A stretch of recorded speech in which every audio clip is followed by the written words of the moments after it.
It's Larissa here, and I am going to talk about how to worship God. And it's something that maybe I just kind of expect people to automatically know, but not everybody really knows how to worship God without a song that's known and without a format in a way.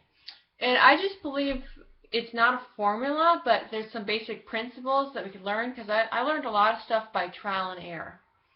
And one thing I realized is the most important thing with worship to me is your heart seeking after God, and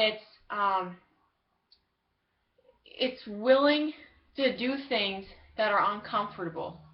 It's willing to do things out of love because you know, I may think, oh, I should raise my hands and stuff, but I'm thinking about the person next to me. Are they just going to think I'm doing that for a show? I'm thinking out of the flesh and I'm not thinking out of the spirit.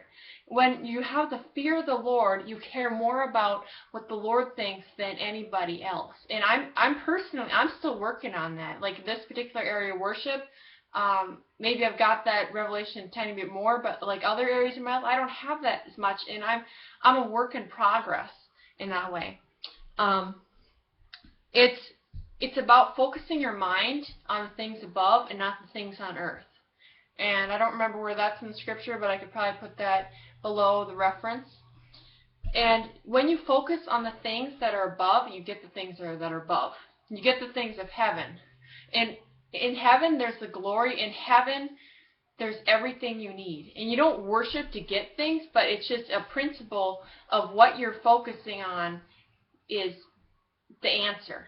You're focusing on Jesus because He is the answer.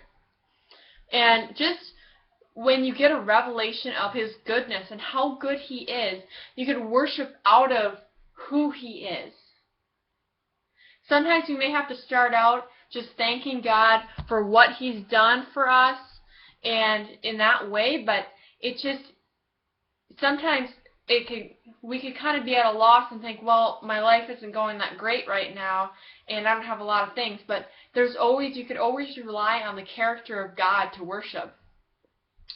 If there's something on your mind or a care or concern, cast it on Him because He cares for you.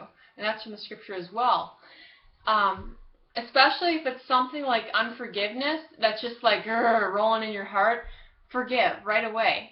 And it's not that hard because you don't have to say what the person did was right. You just have to say, Lord, I'm letting that go right now. I don't want bitterness rooted in my life. I want you rooted in my life. But if you just have like something like a grocery list or whatever that you're just thinking about and you don't want to forget something, just write it down to get it off your mind and just put it aside. Another thing is just worshiping in spirit and truth. Being born again in your spirit makes that possible. Because otherwise our spirit man is dead and it's not doing anything. But Jesus made it alive, when you're born again because of like the cross and the resurrection. So just think about what's inside of you. The Shekinah glory that killed people in the Old Testament lives inside of you because of what Christ did. That He made that possible. You don't need necessarily somebody to help you worship. But you can worship God and connect with Him on your own. Because He parted the way, He made the way for you. He ripped the veil. And sometimes we think, oh, worship, it could be boring or whatever. And yeah, I've thought that sometimes, but then I realized, oh God, I need more of a revelation of you if I'm thinking that way because He is never bored with us. And we are finite human beings, and He's an infinite God.